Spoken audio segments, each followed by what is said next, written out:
But it's too late now. I remember you and me, and how careless we could be. Halo Sobat Koi Indonesia, Assalamualaikum warahmatullahi wabarakatuh. Salam sejahtera untuk kita semua. Semoga sehat dan bahagia selalu. Lupakan semua masalahmu, biarkan terbawa arus berlalu. Welcome back to our channel Roni Koi Farm. Ora perlu sangar, sing penting lancar. Yuk.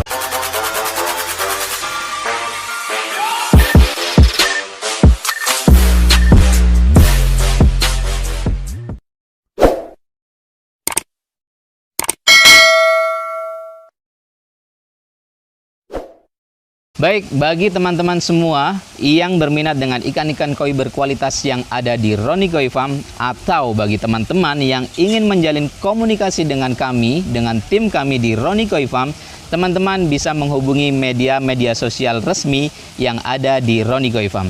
Yang pertama ada WhatsApp, yang kedua ada Instagram, yang ketiga ada Facebook, dan yang keempat ada web.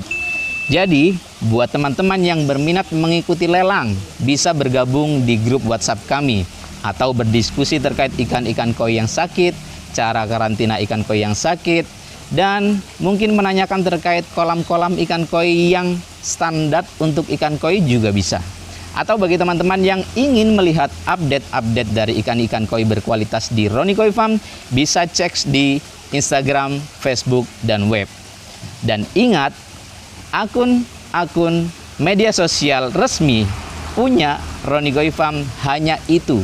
Jangan sampai tertipu dengan akun-akun palsu yang ada di luar sana yang menjual ikan-ikan berkualitas tapi dengan harga rendah.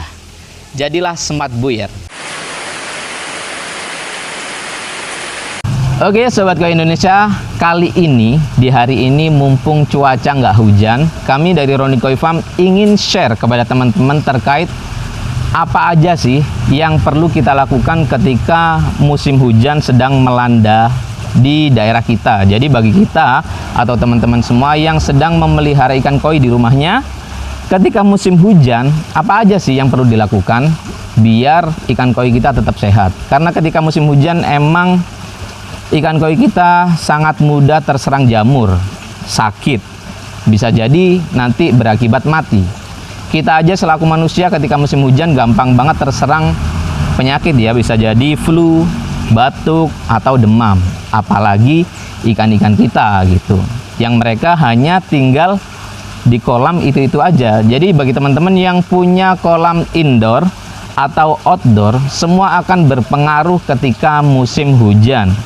Jadi ketika hujan itu suhu itu sangat cepat berubah drastis. Pagi panas, sore hujan. Sore panas, pagi hujan. Jadi pagi panas, suhunya berubah drastis menjadi dingin gitu. Jadi perubahan suhu inilah yang sangat mudah membuat ikan koi kita sakit. Jadi apa aja sih tips-tipsnya yang perlu kita lakukan? Dari kami, kita akan share ada sebanyak 6 tips. Yang pertama, apa tuh? Yang pertama adalah jaga kondisi air tetap sehat. Jadi gimana caranya kita tetap menjaga kondisi air kolam kita, kolam koi kita itu tetap sehat ketika musim hujan? Biasanya yang perlu kita lakukan adalah rutin dripping air. Jadi dripping air itu apa? Kita selalu memasukkan air baru ke dalam kolam kita. Jadi setiap hari atau setiap pagi kita aliri dengan air keran, air sumur yang biasa kita gunakan untuk kolam koi kita. Dengan begitu, kolam kita akan jauh lebih stabil karena ada pergantian dari air yang ada di kolam tersebut. Akhirnya ikan merasa lebih nyaman, perubahan suhu juga mereka bisa lebih tahan. Yang kedua ini apa? Kita harus memastikan filtrasi dan pompa kita berjalan dengan baik. Jadi kita harus rutin ya mengecek filtrasi dan pompa yang ada di kolam kita, termasuk aerator. Apakah semuanya berjalan dengan baik? Jadi ketika musim penghujan memang kita harus lebih ekstra. Kita cek dulu, kalau memang filtrasinya sudah mulai kotor, perlu kita lakukan adalah backwash. Backwash itu apa? Jadi kita membersihkan kotoran-kotoran yang menumpuk di dasar chamber-chamber, terutama yang sudah beberapa bulan belum dibersihkan. Ini harus dilakukan backwash, karena biasanya ketika musim hujan turun, tingkat keasaman air ini akan meningkat, yang dia bisa mengakibatkan bom amoniak. Jadi ketika kolam teman-teman ini sudah lama belum di backwash atau belum pernah dibersihkan filternya, itu harus sesegera mungkin dibersihkan ketika musim hujan. Kalau nanti asamnya naik, bisa terjadi bom amoniak yang mengakibatkan ikan mabuk, stres, dan berakibat dengan kematian. Kemudian yang ketiga apa? Pastikan kolam selalu penuh. Apalagi buat teman-teman yang memiliki kolam outdoor ya. Kolam di luar ruangan memang jauh lebih ekstra. Selain lebih mudah kotor, terkena debu-debu ataupun dedaunan, ini juga air hujan bisa jatuh langsung ke kolam. Apalagi kalau teman-teman kolamnya itu tepat di bawah aliran air hujan yang jatuh dari genteng. Biasanya kalau hujan-hujan awal itu air hujan jatuh dari genteng kemudian mengalir ke kolam, ini yang sangat fatal karena kotoran-kotoran yang ada di genteng termasuk debu ataupun bakteri-bakteri yang ada di genteng nanti akan ikut jatuh ke kolam.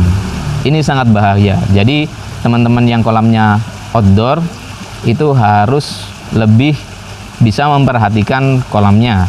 Jadi kenapa harus kolam itu selalu penuh airnya? Ketika air hujan nanti turun ke kolam teman-teman, jadi air hujan ini bisa langsung mengalir ke overflow ya. Jadi yang kolamnya masih belum ada overflow, pastikan diberi overflow mulai dari sekarang. Jadi overflow itu ketika air di kolam itu penuh, jadi air yang di permukaan itu langsung terbuang. Jadi ketika air hujan turun, kalau air kolam kita sudah penuh, nanti air hujan itu bisa langsung mengalir. Jadi nggak banyak tercampur ke air yang ada di kolam. Jadi buat teman-teman yang kolamnya memang lebih dalam atau lebih luas, ini bisa dipastikan lebih aman dibandingkan kolam yang kecil, dangkal, dan ada di outdoor. Itu sangat bahaya. Kemudian yang keempat itu apa? Kurangi porsi makan ya. Jadi karena ketika musim hujan ini sangat bahaya untuk teman-teman yang memelihara koi, maka harus dikurangi porsi makannya. Bisa jadi itu dipuasakan. Jadi kalau memang dari pagi sampai malam sampai besoknya tetap hujan, bisa jadi tetap dipuasakan. Jadi dipuasakan 2-3 hari pun nggak apa-apa. Ikan koi yang penting kita lebih mengutamakan kesehatan koi daripada ikan koi sakit. Lebih baik kita puasakan. Yang tadinya ngasih makan 2 kali atau 3 kali, bisa kita kasih pakan cukup 1 kali sehari ketika terik matahari masuk. Kalau memang tidak ada terik matahari masuk, hujan terus menerus, lebih baik dipuasakan agar ikan koi tetap sehat. Kemudian yang kelima itu apa? Diberikan garam. Tapi diberikan garam ini hanya alternatif ya. Biasanya ketika hujannya deras, setelah hujan itu deras dan ikan terlihat lemas, bisa kita berikan garam sesuai porsinya agar ikan itu lebih fit lagi. Karena ikan-ikan atau air dengan campuran garam itu bisa membuat daya tahan tubuh ikan lebih kuat, termasuk ketika kita karantina. Kita karantina ikan juga kita menggunakan garam yang paling utama agar ikan itu bisa kembali fit. Kemudian yang terakhir adalah ketika musim hujan tiba, hujan terus menerus, ketika teman-teman melihat ada 1 atau 2 ekor ikan yang terlihat tidak seperti biasanya, mojok atau badannya terlihat memar-memar, segera diangkat dan dikarantina dan disehatkan sebelum menular ke ikan koi yang lain. Beda lagi kalau yang di kolam terlihat mojok, memar-memar, yang tidak terlihat biasanya itu lebih dari 5, maka karantina semua atau diobati di kolam. Jika kolamnya kecil, kalau kolamnya besar, lebih baik diangkat semua kemudian diambil langkah untuk karantina untuk mencegah agar koi tidak mati. But it's too late now. I remember you and me. And how can Jadi itu ya teman-teman, dari kami Ronico Farm memberikan ada 6 tips untuk yang bisa kita lakukan ketika musim hujan. Yang pertama, jaga kondisi air tetap sehat. Kemudian yang kedua, pastikan filtrasi dan pompa berjalan dengan baik. Kemudian yang ketiga, pastikan kolam selalu dalam keadaan air full atau air penuh. Kemudian yang keempat, kurangi porsi pakan koi. Yang kelima, beri garam ketika diperlukan. Dan yang keenam, segera karantina ketika melihat ada perubahan pada ikan koi, terlihat sakit atau hal-hal aneh lainnya. Sekian, semoga bermanfaat. Ora perlu sangar, sing penting lancar. Dance to our song, dance all night long till the lights come on. it's too late now? I remember everything. And how careless we got. It's too late now. I remember you and me. And how careless we. It's too late now, I remember. Teman-teman masih bingung cari pakan koi yang cocok untuk pakan koi kesayangan teman-teman semua? Ya, pakan cocok lah solusinya. Pakan ini cocok untuk pertumbuhan, tidak merusak warna, dan tidak gampang membuat air kolam kita keruh. Murah tapi tidak murahan, murah tapi berkualitas. Ora perlu sangar, yang penting lancar. Up in my car, driving so far, play your guitar, you show me your heart. Let